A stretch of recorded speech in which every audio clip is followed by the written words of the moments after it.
It's really great to be back here at Windup. It's not often that you see so many people so involved, so knowledgeable about things, and it's really nice to see people traveling from all over the country and all over the world to be here. I think this show is different because it's just a very laid-back environment. You know, everybody can touch and feel everything. It's not behind glass, which I think is very much the future of retail.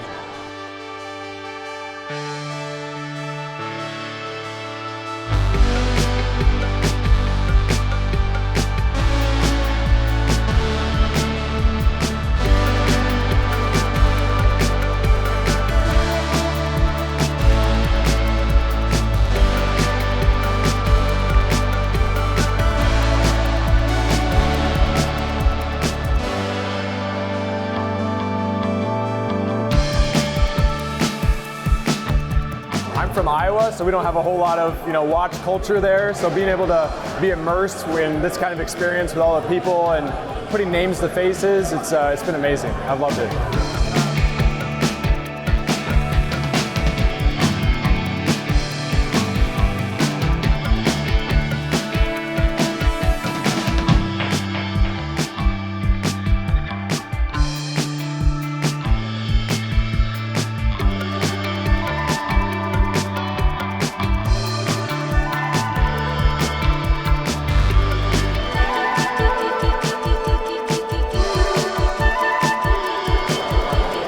We've been really blessed to have a relationship with Worn & Wound, and for them to invite us to these events. So we've been very happy in coming here.